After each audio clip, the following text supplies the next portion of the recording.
আসসালামু আলাইকুম। Hello everyone, আজকে আমি দেখেন ইলিশ মাছ দিয়া লাউ পাতা দিয়ে রান্না করব। এখানে বাচ্চাদের জন্য মুরগি ভুনা করব, ওরা বড় মাছ খায় না, সেজন্য মুরগি রান্না করব।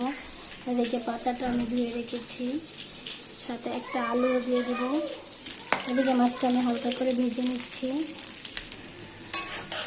এদিকে যে আমি তেলটা দিয়ে দিয়েছি, পেঁয়াজটা ভাজা ভাজা হলে এক এক করে মশলা দিয়ে দেবো। যে আমি হালকা মরিচের গুঁড়া দিয়ে দেবো, একটু হলুদের গুঁড়া, স্বাদ মতো লবণ,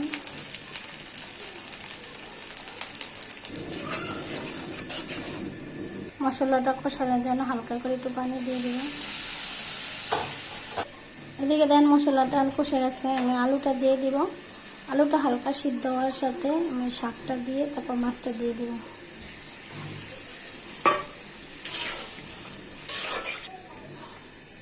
ঢাকনা দিয়ে আমি ঢেকে দিব, আলুটা সিদ্ধ হবে।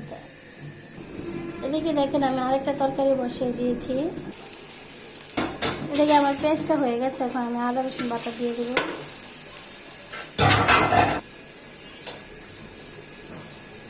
এক এক করে মশলাটা দিয়ে দিয়েছি।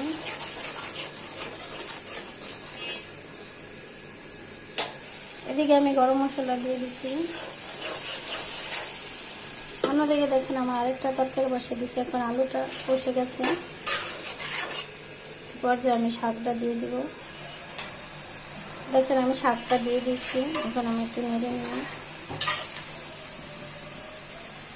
এদিকে আমি পানি দিয়ে দিয়েছি, জল দিয়ে দিয়েছি। একটু কষে হয়ে গেলে হালকা সিদ্ধ হলে মাছটা দিয়ে দেব।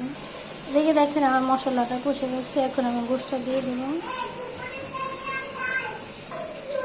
গোশটা কষানোর জন্য আমি ঢাকনা দিয়ে ঢেকে দিই। দেখেন আমার তরকারিটা হয়ে আসছে প্রায়, এখন আমি মাছটা দিয়ে দেব। পর্যায়ে দেখেন আমি মাছটা দিয়ে দিয়েছি। আমি কিন্তু এটা ইলিশ মাছ দিয়ে রান্না করব। ইলিশ মাছ দিয়া লাড্ডু দিয়ে আপনারা রান্না করে খেয়ে দেখবেন, আমার কাছে ভালোই লাগে অবশ্য, সেজন্য আমি এটা রান্না করেছি আজকে। খেয়ে দেখবো কেমন লাগে। এ পর্যায়ে দেখেন আমার তরকারিটা হয়ে গেছে, এখন এটা আমি নামিয়ে নেব। দেখেন আমার তরকারির ফাইনাল লুক কেমন হয়েছে অবশ্যই কমেন্টস করে জানাবেন। এদিকে আমার বিড়ালের জন্য 2 পিস মাছ ভেজে নিয়েছি, বিড়ালকে দিব। গোশটা কষে গেছে, এখন আমি পানি দিয়ে দেবো পরিমাণ মতো। এদিকে দেখেন আমার তরকারিটা হয়ে গেছে, এখন জিরার গুঁড়ি দিয়ে